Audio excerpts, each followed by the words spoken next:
the Football Pod on Off the Ball in partnership with AIB, proud sponsors of the Football, Hurling and Camogie All-Ireland Club Championships. Hashtag the toughest. Well there, you're very welcome back to the Football Pod with Paddy Andrews and James O'Donoghue. We are into July, the 7th of July. We're off the back of a fairly outstanding hurling weekend, right? Not for the Dubs, Tommy. Not for the Dubs, unfortunately. A great occasion, in inverted commas. That's what we'll try and frame that as. You were there, though. Savage crowd, full house. Bigger crowd yesterday as well than I thought for the Kilkenny tip game. Was it two full houses both days, no? No, the upper tiers. Was it? Yeah, that's still pretty remarkable. Yeah, it was good. Is that a fire It looked alarm cool. or a microwave voice? Neither. I don't think it was me. That's your brain, Tommy. That's my brain. Okay, that's my brain getting me to Jimmy, move on. You look dishevelled there today, Jimmy. Sophia's causing trouble already, is she? I do feel tired now today, alright. Really? It's hitting you? Oh, No, God. it's not. I just got to get back to work and things. Okay. That's the next hurdle. Paternity leave. Parental leave. Scrap parental leave. Yeah. Back to the graft. That's Okay. alright, though. When are you back at it? Today. Right. Okay. Busy weekend, was it? I was back actually playing football myself the weekend. We, Lovely. How'd you get on? Playing last round of County League, so it was nice. We drew. Did you play? Drew You played a bit of ball? I did. Lovely. Did I have? Any 2-pointers? No. God, the skills were miles off. Oh, lads. Pull the trigger, man. Pull the trigger. Oh yeah, no, there's plenty of chances, but I'll tell you what, it's a savage game. There's so much room. It's all over the place. And it's I'm way coming faster. But like you do get an insight from playing it that the fitness required is off the charts, like, because there's no breaks, there's no let up at all. You really do feel the fitness side of it. You're not solo and go, Jimmy. If you get a foul, you're not solo and going, are you? Definitely. You take your breather, pull the trigger from solo anywhere. and go, man. Definitely. Jesus, no, not for me. Depends. Because if you solo and go on the top of the D, it's a goal chance. Like. He can't stop you for 5 steps. What if you're slow as a wet weekend, though? Like me. Yeah. What to do then, like? Just go down again. Yeah, Take if you're 3 in steps second and just go into forward road. Look for another free. Yeah. Nah, it's nice though. It's nice to get back at it with the weather nice and stuff. Brilliant. I mean, have you been hit for hurling final tickets already? No, Has it not started? yet. Cork and Tip Last- fans. Last year was different living in Clare. Obviously, it was different. Yeah. And it's going to be absolutely insane again. Cork and Tipperary. It's Cork crowd. Cork, Jesus, they're mad for it, aren't they? Bandwagon. Saturday was something else. There were 60,000 Cork fans in Croke Park on Saturday. It was reckless. 60,000. I Did don't you know not if see there'll it, be Jimmy? more. Jesus Christ.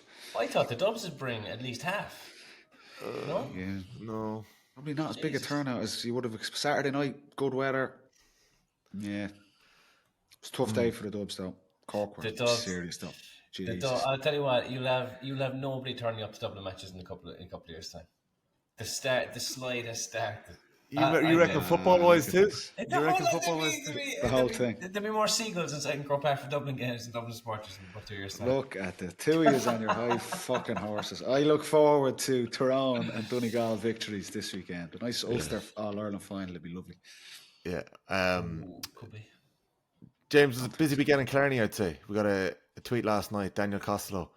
James, thanks so much for sorting us a taxi when they were so hard got in Killarney last night and having the crack with us. The mayor of the town.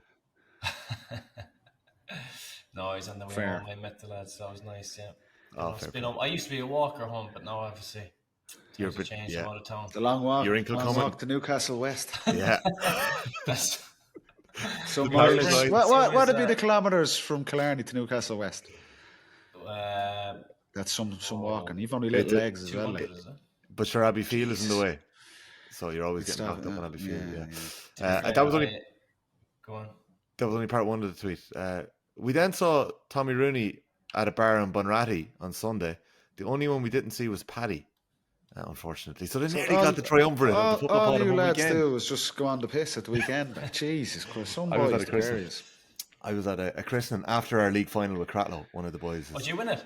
had a little fella. We won. Yeah, we won. We got That's the why job you're done. looking rough as well today, T. Gee. I'm the only one just drinking. minding my kids at home. No. Like, you know, Yeah, doing you my were. bit for the next generation. But I'm just wondering, lads, before we get into the All-Ireland semi-finals this weekend, because it is a gigantic weekend, there's a few little things from the weekend I want to talk about, okay? Goals. The goals at the weekend. The way the Cork forwards combined in the full forward line was just a joy to behold. And yesterday, Tipperary, the magic of the goals were just sensational. Like there is nothing like a goal in Croke Park, right? Like some of the celebrations we saw from Alan Connolly at the Hill, Oisin O'Donoghue sliding on his knees after that bloody brilliant finish as well. Like some sensational stuff. Is this turned into the fucking hurling pad again? Like, I'm talking goals in general. I'm talking goals in the GAA. Okay, jeez. Green flags. Okay. Green flags. Green flags. It is massive though, because Kilkenny could have pulled away in the hurling only for the goals. It's some momentum change. We always say it's more than 3 points. Like the crowd was up, the players were up. It was like a deflation for the opposition. And it's some buzz to get the goal in Cork Park. There's no feeling like it. It's just the greatest feeling in the world.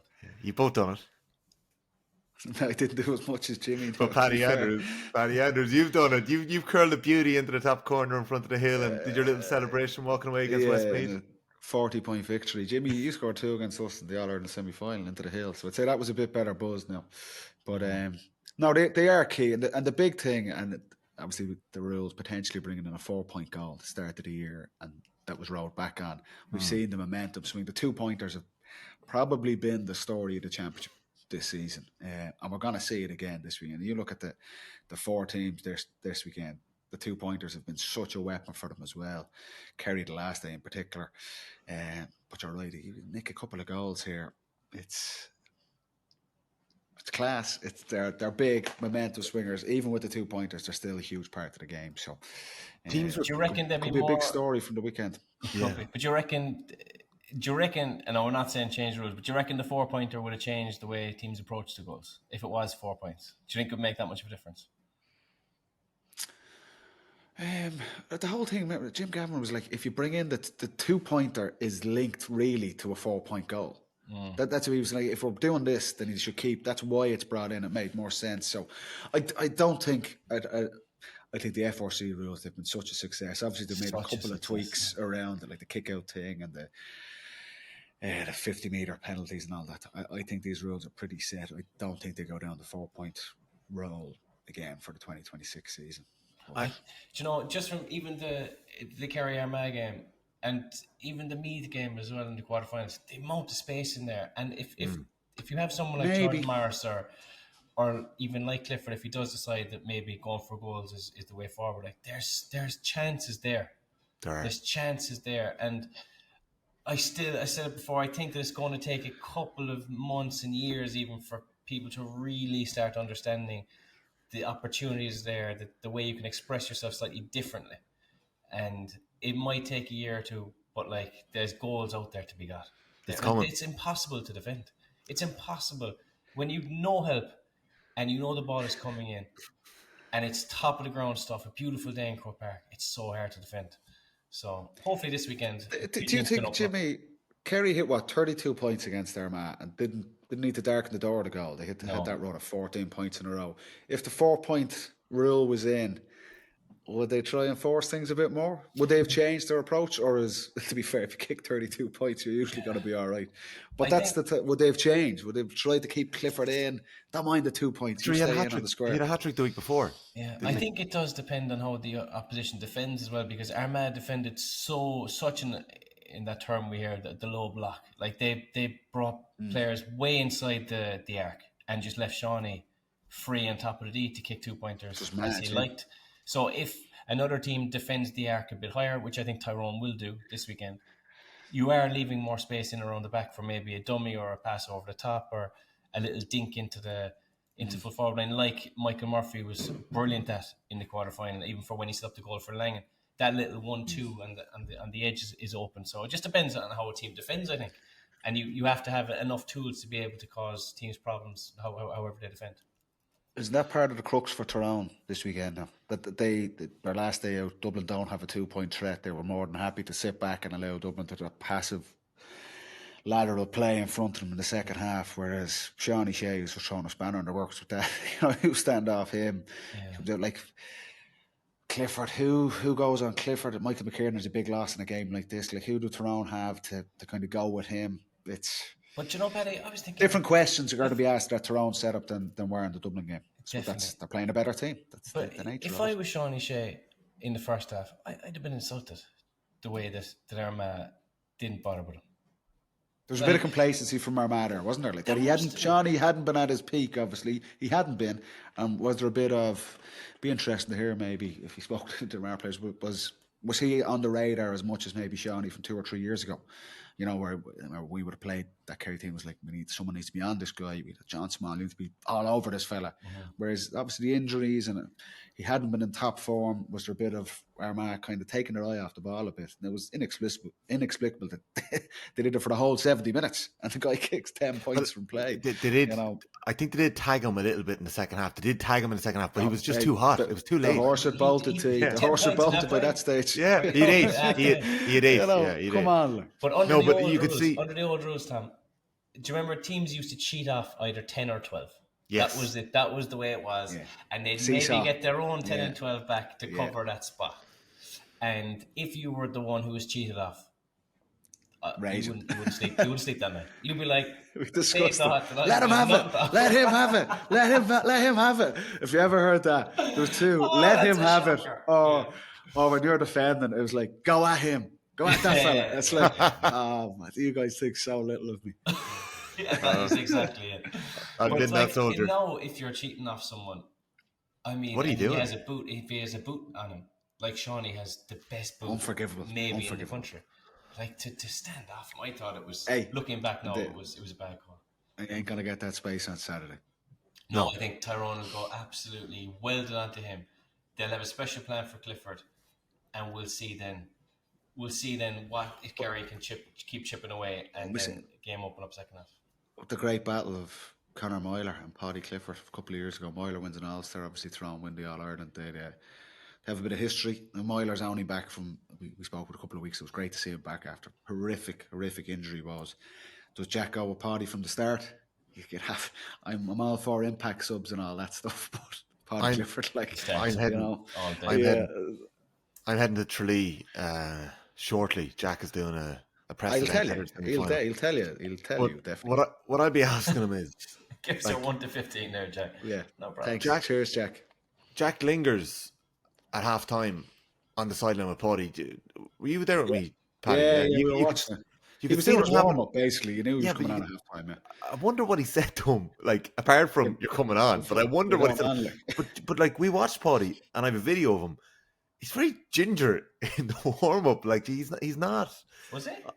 I thought so. I have a video of it. Like, he tested. Do you know the point he got where he took 2 fellas on the end line, and he was going to he ends up hand passing over the bar, but he takes them on and he does a stop dead still then to get the space to put it over. Like, that tests everything. If it's a quad, you're putting so much force through. If it's a hammer, you're doing the eccentric. Like, so if he was able to do that so comfortably and get a score, I'm thinking he's fine. Like, I'm just watching this video. I have him, and he's barely strolling. Like, do you know the way sometimes you get put through your paces and you're out the gap from a warm up? Do you know what I mean? I know that. I know. But I just find certain it interesting. Players like Jimmy, players in the warm up, and they're like mad for road. They're down 1,000,000%. And there's other players, the Andrea Pirlo style. It was like the warm up is like an insult. Glass of wine again, FIFA. Exactly. Yes. So I'd say Paddy was just there was a bit of that. So doing his thing. Declan Sullivan for us despised warm ups. Like, could not understand why we even bothered, really. And he was just, because it was all, I suppose it was all mental for him. He was ready to go, and that was it. There was nothing stopping him. And then the actual hassle of a warm up and how intricate they became then, and how serious it was, and how much of a nod to the strength and conditioning coach it became. It was like their thing, do you know? Yeah, it did get a bit. There's a bit of that. There was a bit of that as well. There's a million cones out in the pitch. So it was like, lads, just I'm allergic to cones. I am allergic to them. Take a breath. Run to the cone. Why the cone? See, we're going to get a lot of complaints from our strength and conditioning list. Hey, we must get our old friend of the show, Barry Soden, will be on, and he'll put you through your paces there. I know strength and conditioners. I know the odds haven't shortened on you taking the Dublin job, but at some stage you two boys are going to get. What are my odds now? Come on, I haven't checked, but at some stage you boys are getting a gig together, and you're bringing me along for the ride. Okay, I want to keep an eye out on what happened and the way you're coaching, the way it's going on. I'm Not saying I'll be your press guy, but maybe I could do something for you in the back. Of The Kitman or classic. We will all like on ourselves. Go out and express yourself, lad. Play the United way. Play the Yeah, Kerry, just play the Dublin way. United way. Just play off the cuff there. No, Hey. I'm still holding out those I'd- odds. I'd play for you. I'm on But a if you phone told call. me, I was good enough, boys, I'd believe it. I'm telling you that. It's all about belief. yeah. You're seeing it at the minute, There you and go. There you go. belief has an awful lot to do with the journey of, say, the Mead boys. I had an interview with Robbie Brennan and Kieran Caulfield last week that'll be going out on Oh, yeah. Off the Ball, and How'd that go? How'd it go, perfect. Keith? But sure, those things, they got it out of the way early. They got it done.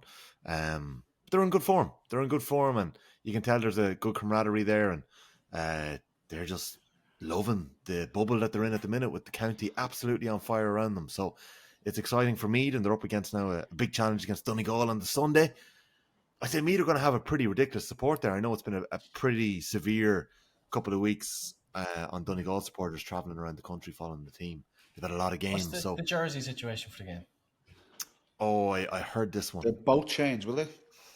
I don't We think played Meath are overly Donegal happy. in 14. I swear to God, it was just That's green and gold everywhere. crazy. Because even in the we requested blue and were declined because we played the semi-final in blue, and they That's said interesting. no. So then we both had Why to did they play say in no? green and gold. Why did they say no to that? I don't know. Yeah, I think there's a bit of consternation about this now, and I don't. But even I don't what you hold on wouldn't realise is that the Cusack, the Hogan, the Hill are green and Yeah. gold as well. So like, Yeah, and both teams are probably wearing the same colour shorts. It's impossible. It's impossible to see what's going on. Like, and if your goalie would want to have his wits about him because, like, That's why easy- Durkin chipped it to Donaghy, was it? like, I genuinely no. Yeah, I know. Could have I been. was at it. It could have been. Like, That's the low sun coming in as well. I agree. Like the supporters, it'll be magic. It'll be green and gold. They were like, I'm looking at probably, I don't know, sellout tea, but you're going to get close to 70,000 there. I would have thought. I think you're getting over 60 again. Do you know there was 50,000 at the Loudoun and Meath game, obviously both very close to Dublin. I think there's going to be a massive Meath support there. Likewise, Donegal will have a brilliant support. I think the jersey situation, I could be wrong now on this, but Meath have a navy strip and also a yellow strip. I think they want to be in their navy strip, but the word I've got is Donegal and yellow. white. They're going to be in yellow. Meath are going to be in yellow, and I think they wanted to be in navy, but they're going to be in yellow. I don't know what. so What are yellow, Donegal yellow gonna be and in? white. Yellow and white. Yeah. Okay. That's a clash. Yeah, I think go navy. Put Meath in navy. Yes, Get them in navy and navy. white. So why did you? If the GAA are saying you're not allowed to change to navy, I'm not sure what it is. And I've just heard that there's a little bit of consternation going on in the background, disagreement. we'll be there too. We won't be able to make it out from level we 7 will. either. We'll know. Jeez, We'll know. you know I'm blind. But no, That's to know by the gap to the players. You should know the players so well that you know by their movements. But you do have to know it. But did you hear me, James, in our commentary on 98 FM? I was getting caught with the smalls every single time one of them had the ball. Jesus Christ, like. Oh, but Paddy, the way they move. I know there's slight differences in height. Paddy's left footed, John is right. I know, but Paddy tracked back a couple of times into the fence, and I couldn't believe it was him coming out with the ball. 13 This minutes is you back. throwing your arse at your preparation as usual. Yeah, exactly. Any talk of the Celtic Cup this week, or you just ignore that? I'm literally just getting to. I've literally just filed my hour with the Limerick footballers. You were just about to do that. My hour with the Limerick footballers on Thursday evening. No interest in them when the hurlers were going well, Tommy. I did. I had plenty of interest in them, and You had no interest in them. they're flying it. There's interviews. This John Kiley, this Declan Hannon, that. And now, sure, look, Well, the final now on Saturday. There's interviews with Jimmy Lee, Michal Cahill, their head coach, who has a very interesting background and is clearly having a big impact on their style of play. Tommy Childs, their big midfielder, and Barry Coleman, their vice captain, got out and off the ball this week. Tommy Childs is this throwback midfielder. He's about 6'5", right? You want to see this lad's face light up when you ask him about the kickouts. I love it. I absolutely love it. Yeah, I was sick of the short kickouts. I just think it's just phenomenal to even just to see that the level of excitement with something as simple as The a kick. rules have saved the midfielders. Oh, it has, The tradition. Get that ball out into the middle. Yeah, so we were having You a bit of could a be chat. a 5'9" midfielder there for a couple of years. Now you have to be a strapping 6'3" minimum animal in the air. It's Don't go completely near the changed. middle third unless you're over 6'5". Hey, Get, or you've get got the a- fuck out of here. Like. Or you've got a core like Michal Burns, you know, leaping above the lot. There That you was go. one catch he's caught. Jesus. I don't know if he's going to be lined out midfield there now at the weekend with Joe O'Connor, but we'll we'll see. We'll wait and see. Let's see. But yeah, no, big weekend ahead in the Touch Cup final as well. That's on Saturday. So who's covering the game with me on Saturday? James. You're in Yeah. Croke on Saturday. Right, okay. So we've got that double header on Saturday. And I think Jonathan Higgins is in with us too, so he'll be working on that. And then we've got Paddy Sunday, we've got the Junior All-Ireland final. We'll know on Friday who's playing that one. And then we've got in the afternoon. I'm light on info for the junior final. I think everybody hold my is. hands up there. But we will be keeping an eye on it. It'll be a good game. And then we've got Donegal-Meath. We're going to have our members pod during the week. We've obviously got our roadshow the following week as well in Croke Park. So 3 weeks' time.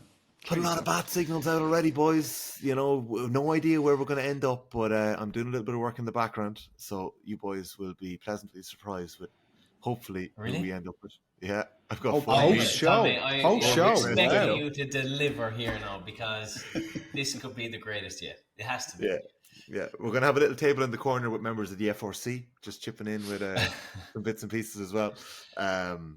It's going to be fun, lads, and I can't wait for it. It's going to be great crack.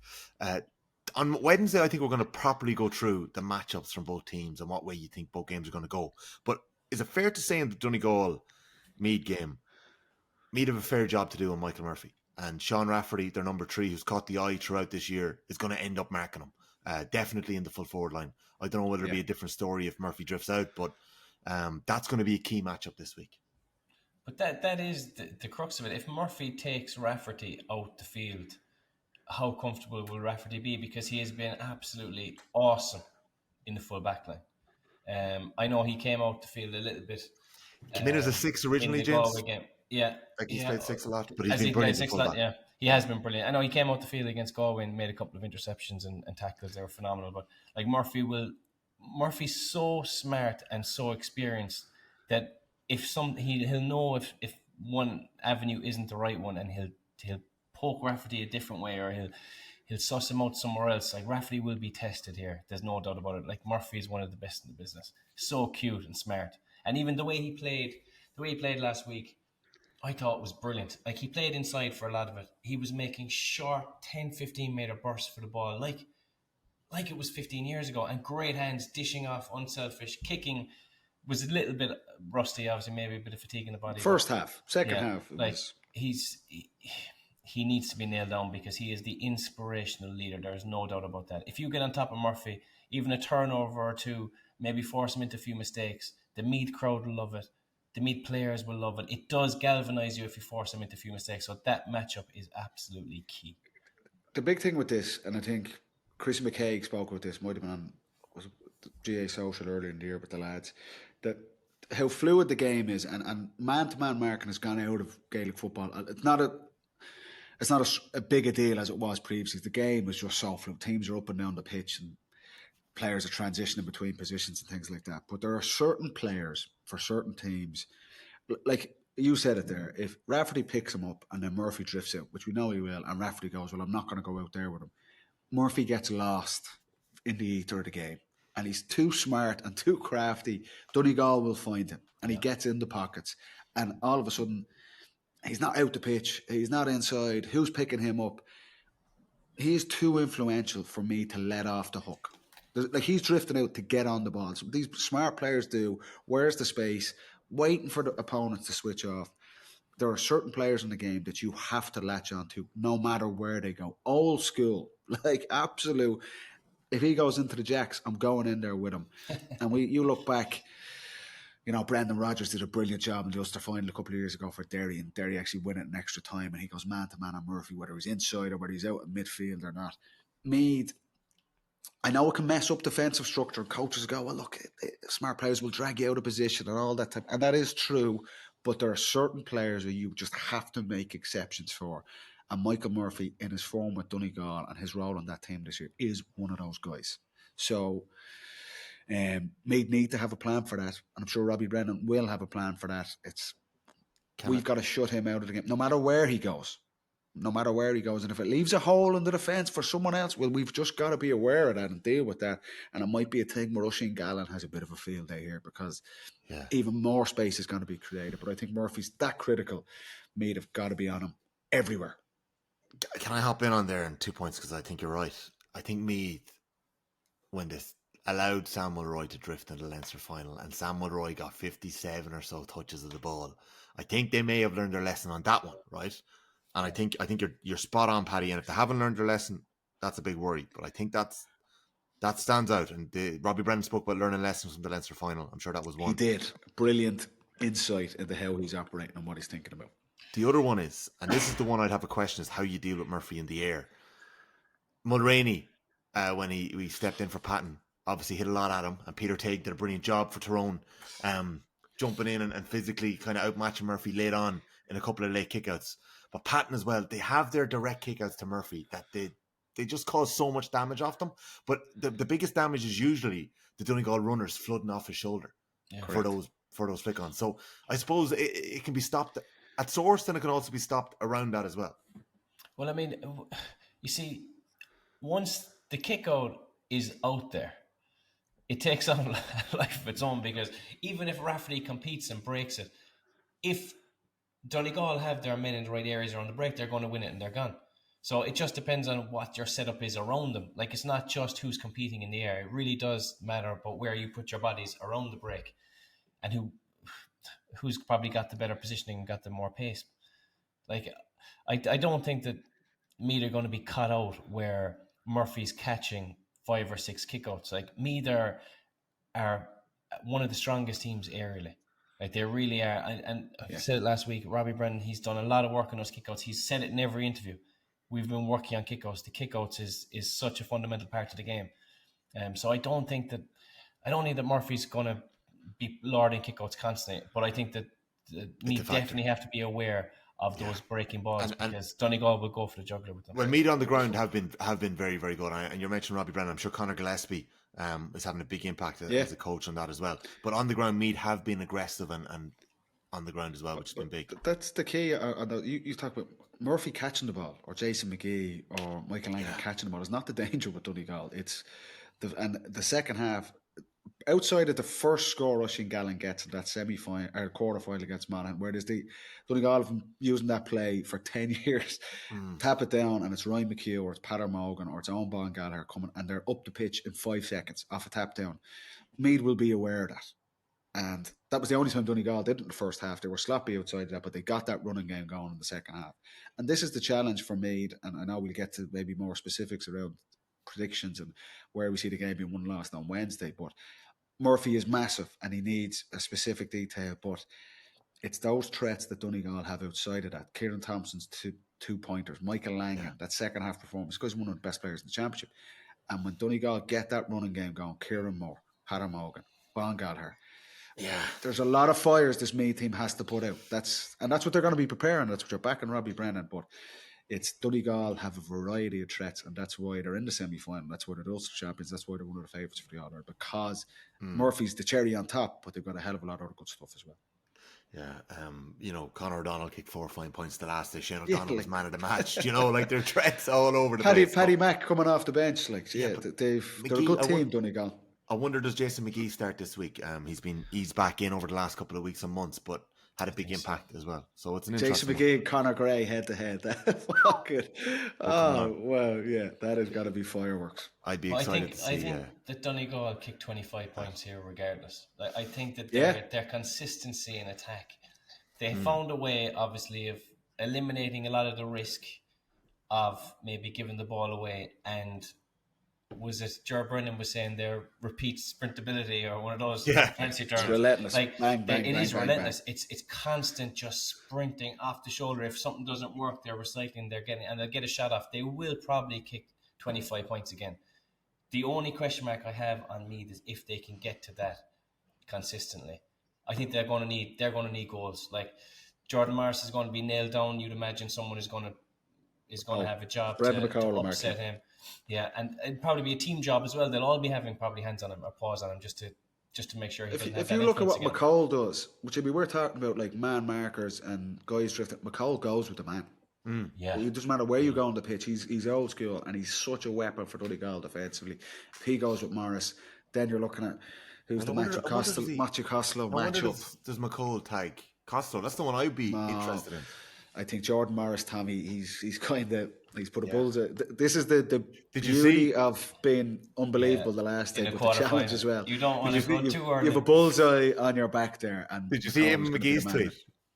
No, what was Oh, it? I love this. I I'm WhatsApped not it on straight Twitter, away. Tommy, but come Okay. on, what is it? I have a feeling I know what's probably in it, but go on. So Eamon shares the video of a Jordan Morris score. You know, the one where he bounced it inside his man, and it's class.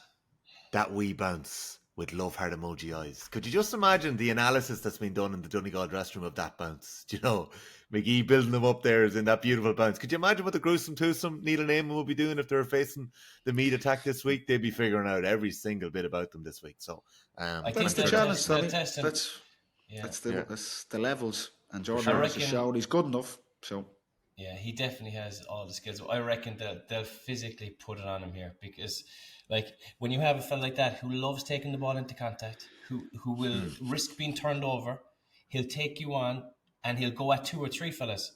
They will get some serious physical contact on him.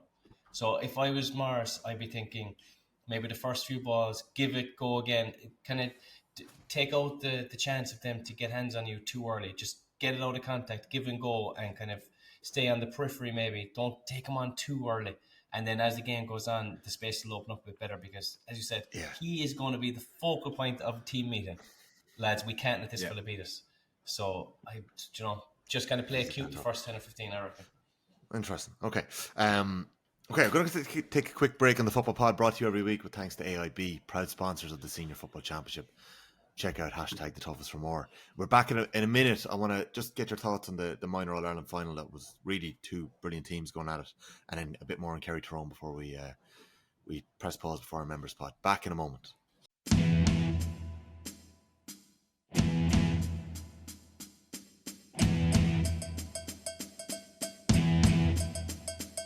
Very welcome back to the Football Pod with Paddy Andrews and James Donahue.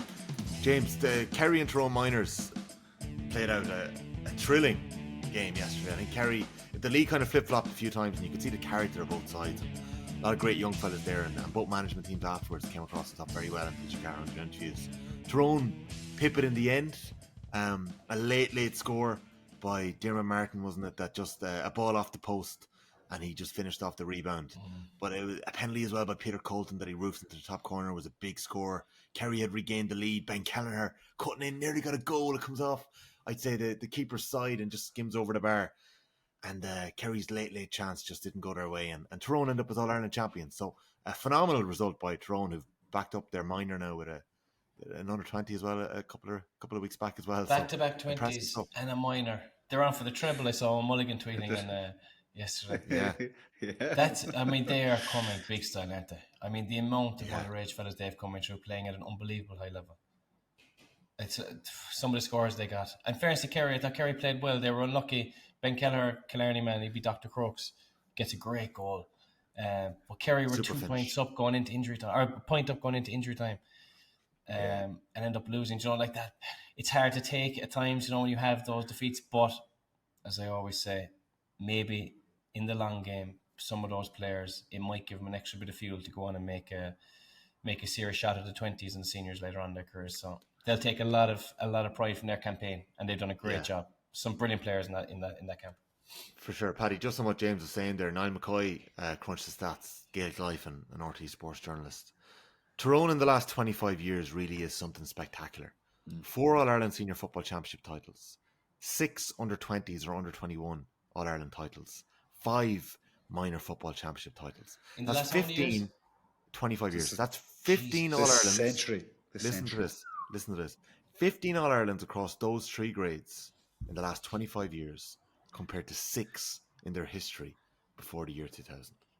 Something else, what they're doing up there. Strategy, planning, one of the first adopters, the development squads, obviously the development of Garvahi, Centre of Excellence. It is phenomenal, and the show is just keeping on the road. They had a tough couple of years, obviously the last couple of seasons at senior level, but they're working the schools, McCrory Cup, Hogan Cup successes, their underage teams, and whatever, but that's the victories. We always say this.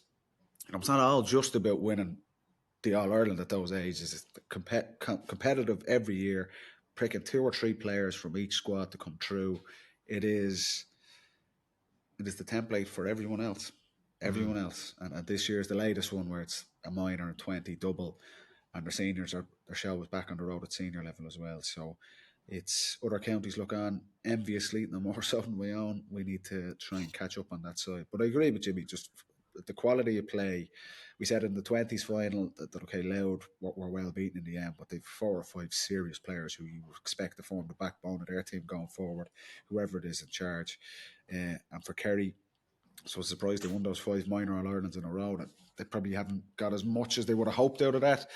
But again, at 20s and minor level, they're competing for All-Irelands. And I'm sure a lot of those guys, as hurt as they may be today, if Kerry get 4 or 5 of those guys going on to play senior level and compete for All-Irelands, that's the job done. That is the ultimate role of a minor and underage team. So for sure. Just briefly, because we only have a couple of minutes here. Before we get to our members pod, we're going to really dig into the game here, James. Apart from Clifford and O'Shea, where else is a key line on this field now at the weekend? Because obviously Tyrone have a number of options in attack that have caught fire at different stages this season. But where else are you looking at? There's pressure on that. There's pressure on that Tyrone attack to perform this weekend. For sure. Yeah, there is, because I suppose we're waiting for Derek Cavan to explode. But I don't see, like we said, that maybe Armagh took the eye off the ball with Shawnee and that he was quiet and they maybe made a bit of an error there. I don't see Kerry taking their eye off the ball with the Canavans. I mean, he's still going to be absolutely nailed down. Who's going to pick him? I'm not Foley sure. Go with him? Tom Sullivan looked like he picked up a calf injury in the quarterfinal. He would have been nailed on for a big job. You've Dylan Casey, Paul Murphy, Jason Foley. I suppose they'll match up size-wise. Matty Donnelly that we looked after. There's plenty of jobs to do back there. But like, if they get the Canavan and McCurry ones set, I think that they're the ones, because Tyrone will try and slow this game down a little bit, like they did against Dublin. They want to keep it in the melting pot until the end, and then launch that bench and get the crowd involved, and off they go. So Kerry need to keep. I think they need to keep ahead in this game. Keep McCurry, keep Canavan quiet. Keep chipping away. If a goal chance comes, great, take it. But if you go behind to Tyrone here and they get up and they slow the game down and then they have that kick off the bench, I think that's where Kerry could come unstuck. The other big advantage, I would say, even though it didn't cost Kerry at all in the Armagh game, is aerially and physically, size-wise. Like that Armagh midfield we thought maybe would perform a bit better 2 weeks ago, but the Tyrone midfield is seasoned and they're experienced, and they're going to be thinking, we have a chance here to lay down a marker in midfield and get on top. That might be somewhere where Tyrone are really aiming to put damage on Kerry. But I say Kerry, although they were experienced in that area, they have done so well to compete, and on the breaks and the kick out was working brilliantly against Armagh. So if they can keep to that standard, that might be okay. But Tyrone will definitely focus on that area, I think. Is there a fair, Jimmy, down there of it was such an exceptional performance, and a lot of that was driven by that element of being written off. And look, the last 2 weeks has been praised, and rightly so, for Kerry, because it was an exceptional performance, levels we haven't seen from Kerry or any team really in a number of years. And the challenge for Joe O'Connor, Mark O'Shea, Sean O'Brien around that middle third that we spoke with, all the question marks before the Armagh game, and they wiped Creeley and Grimley, such a platform for Armagh. And a key part to trying to take out this Tyrone team is Con Kilpatrick and Brian Kennedy. We know Kickouts Morgan's going to try and find them. Can Kerry get back? I think that a big story for that game is, can Kerry get back to somewhere near those levels that they showed last Sunday, week ago? And it's like a lot of it is driven by emotion. There's a little bit of the Michael Jordan, and I took that personally type stuff that drove that performance against Armagh. But I think that's a key battleground around the middle third. McCurdy, if you're in his shoes, taking off the last day after having such a brilliant season, he's going to come in and go, give me the ball. I'm going after this. So he has a good Foley, record. He does. Foley probably go with him a better fit. Although Tom Sullivan, I agree, like for like with Derek Cannon, could be very good. I think Tom's in trouble. Is Tom out? Tom, well, I'll ask Jack in a short while. I'll tell you. He'll tell you. Yeah. Sorry, we get into this on Wednesday. Yeah, we will. There are two brilliant games. There's two brilliant games. Any advice for me, James, chatting to Jack? just apologise for your performance. Weeks ago. I think Yeah, he'll be he won't thanking me. be I think he'll be thanking me. soft. Another It's a bit friend, too another cold, friend of the pod, a big listener. For sure, big listener on his walks in the mountains of South Kerry. Bit of breaking news, and this is disappointing actually for Cavan football fans. Cavan manager Raymond Galligan has stepped down from the role, so Cavan are on the lookout for a third manager in as many years. A surprising decision, but Raymond spoke about his work commitments, and unfortunately I had to step away. I manage a very busy day centre in Rathfarnham for adults with intellectual disabilities, and it's reached a point where I can't commit myself fully to both roles, especially all the travel involved and my own family commitments with 2 small children. I want to thank everyone who's been involved, the players, backroom, county board. Cavan enjoyed excellent wins. This is Paul Fitzpatrick and the Anglo-South over Monaghan and Mayo in successive championships, and Galligan's side have exclusively faced Division 1 opposition in the last 2 championships. So look, there's something for them to build on now over the next little while, but that is disappointing to lose. Such a young manager who took the role on at a young age, and has obviously probably learned a lot. I'm sure we might see him back again if Tommy, you said it, the nail on the head there. Like, trying to, whatever demands on players, inter-county managers, multiply that by 10. Yeah. And trying to, young family, Jimmy can hardly stand up straight there with his new daughter. It's heavy going, like. And then you're trying to build your career outside of it as well. So it probably won't be the last managerial change we see.